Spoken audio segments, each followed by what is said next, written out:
wabarakatuh. Apa kabar anak-anakku sekalian? Semoga kita semua tetap berada di dalam lindungan Allah Subhanahu wa taala. Amin amin ya Allah ya Rabbal alamin. Pada kesempatan hari ini alhamdulillah kita semua dapat melaksanakan proses belajar mengajar dengan sistem daring. Untuk hari ini, materi yang akan Ibu sampaikan di kelas 8 mengenai buku fiksi dan non-fiksi. Ibu harapkan untuk proses pembelajaran hari ini kalian pahami dan dengarkan, simak baik-baik proses pembelajarannya. Berkenaan dengan buku fiksi dan non-fiksi. Di sini, buku fiksi. Buku fiksi itu adalah buku yang berisi cerita atau kejadian yang dengan kata lain di dalamnya itu berisi mengenai rekaan atau hayalan atau tidak sebenarnya. Berbeda dengan buku non-fiksi. Jika buku non-fiksi adalah buku yang dibuat berdasarkan fakta atau kenyataan. Jadi buku yang dibuat dengan beberapa sumber yang dapat dipercaya dan ada bukti kebenarannya. Berikut pengelompokan buku-buku fiksi dan buku non-fiksi. Di sini contoh-contoh buku fiksi. Buku fiksi contohnya itu seperti buku novel, dongeng, kemudian cerpen yang penulis menulis sesuatu itu tidak berdasarkan kenyataan atau tidak berdasarkan fakta yang ada, tapi bisa berupa hayalan atau imajinasi dari penulis tersebut. Kemudian ada buku non-fiksi. Nah, berbeda dengan buku non-fiksi, jika buku non-fiksi itu adalah buku yang dibuat dengan kejadian yang sesuai atau fakta-fakta yang ada, seperti contoh buku biografi, buku ilmiah populer, ataupun buku ilmu pengetahuan. Berkenaan dengan buku, di dalam buku fiksi dan buku non-fiksi.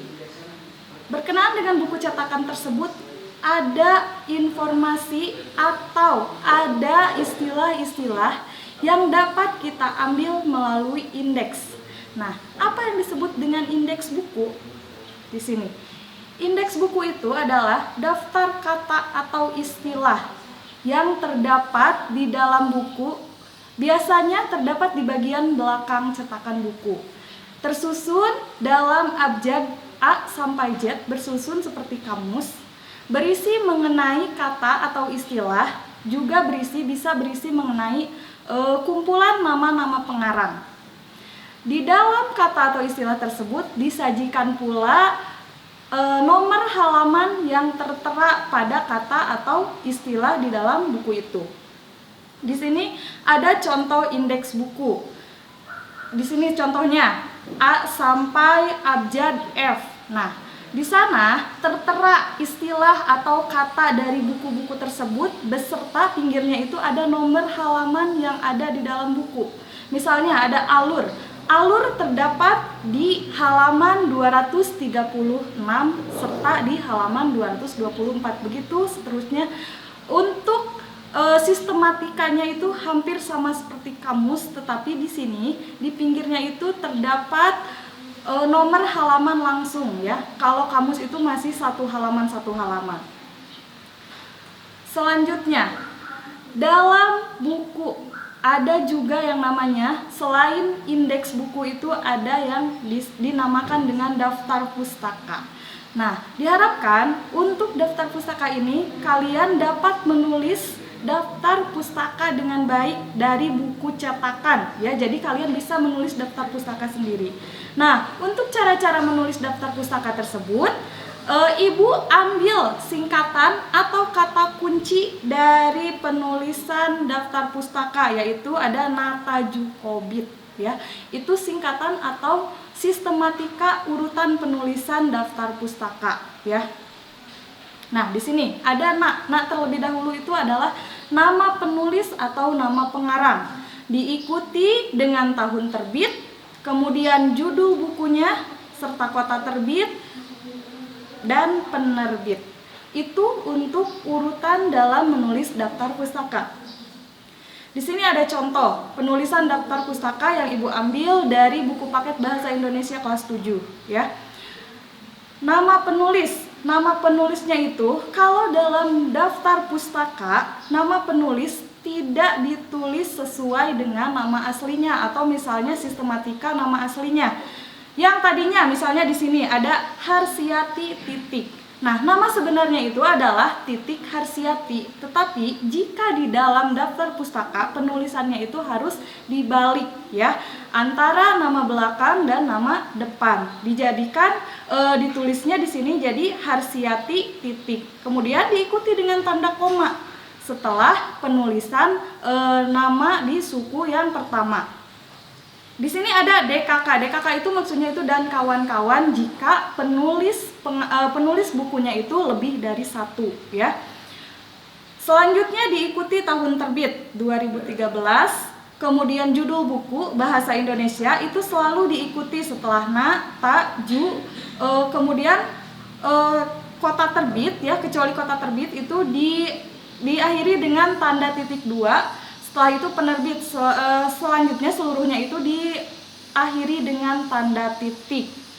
Nah, di sini judul buku bahasa Indonesia. Dalam penulisan judul buku biasanya ditandai dengan penulisan, biasanya di hurufnya itu dipakai cetak miring untuk membedakan bahwa itu adalah judul buku. Kemudian kota terbit Jakarta.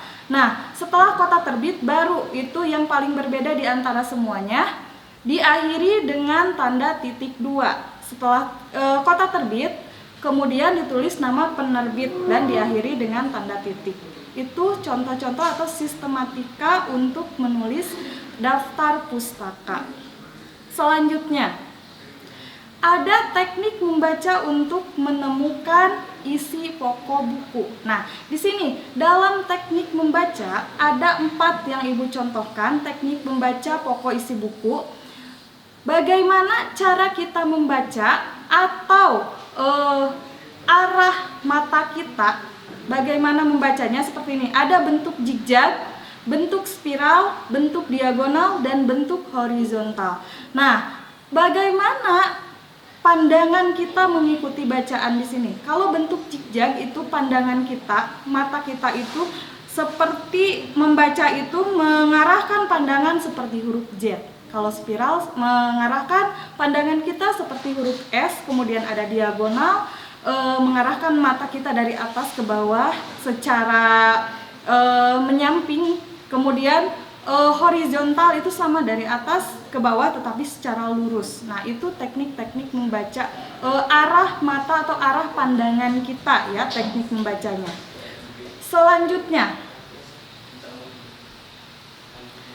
menelaah unsur-unsur penting dalam buku fiksi dan non-fiksi. Nah, di dalam menelaah unsur-unsur buku fiksi dan non-fiksi ini masuk ke dalam kebahasaannya, ya, kebahasaan yang kita pelajari pada buku fiksi dan non-fiksi. Nah, di sini unsur kebahasaan dalam buku fiksi dan non-fiksi ada yang disebut dengan frasa, ya. Frasa itu adalah sebuah satuan yang terdiri berdasarkan 2 kata atau lebih ya yang menduduki satu fungsi kalimat, tetapi kalimat di sini dalam frasa itu bukan kalimat yang sempurna. Frasa itu lebih besar dari kata dan lebih kecil dari klausa. Jadi ada di tengah-tengah. Itu sudah pernah kita pelajari satuan kalimat ya, dari mulai fonem, kemudian suku kata, frasa, klausa sampai pada kalimat ke dalam kalimat bentuk yang paling sempurna ya. Nah, jika frasa ini tidak memiliki predikat ya, contohnya nasi goreng, rumah sakit, seperti itu yang dinamakan dengan frasa ya. Masih berhubungan dengan frasa. Berdasarkan pembagiannya, di dalam pembahasannya itu ada yang namanya frasa adjektif. Apa yang dimaksud dengan adjektif? Adjektif itu adalah kata sifat. Nah, di sini berarti frasa. Tadi frasa itu terdiri dari 2 kata atau lebih. Nah, frasa adjektif itu adalah frasa yang mengandung unsur kata sifat, ya, tetapi terdiri biasanya lebih dari 2 kata. Contohnya, sangat cantik, tinggi sekali, misalnya. Kemudian buruk sekali, itu yang dinamakan dengan frasa adjektif. Jadi 2 kata yang mengandung kata sifat. Kemudian unsur kebahasaan yang selanjutnya itu ada yang dinamakan dengan ungkapan. Nah, ungkapan itu adalah kelompok kata yang bersusun dan mengandung makna kias. Makna kias itu adalah makna yang tidak sebenarnya atau makna konotatif, ya. Konotatif dan denotatif ada dua. Waktu itu di pembelajaran puisi kalau tidak salah Ibu sudah menyampaikan. Makna denotatif itu adalah makna yang sebenarnya. Kemudian makna konotatif adalah makna yang tidak sebenarnya. Contoh misalnya meja hijau. Kalau makna denotatif itu berarti mejanya berwarna hijau. Kalau misalnya makna konotatif meja hijau berarti pengadilan gitu ya, di bawah maknanya itu lain gitu dengan makna yang sebenarnya. Nah, di sini ada ungkapan contohnya sama seperti tadi. Dua kata yang mengandung makna kias atau makna konotatif, makna yang tidak sebenarnya. Contohnya ada lapang dada, berat hati, ringan tangan, tangan kanan, besar mulut, dan yang lain-lain. Nah, di sini lapang dada itu maksudnya seperti apa? Berarti misalnya sabar gitu ya. Kemudian ada besar mulut itu orang yang suka berbicara kesana kemari tanpa tahu kejelasan dan kebenarannya. Kemudian ada panjang tangan itu berarti apa? Biasanya orang yang suka mencuri gitu. Itu makna dari ungkapan. Jadi kata-kata yang ditulis dengan makna yang tidak sebenarnya, jadi memiliki maksud atau arti lain.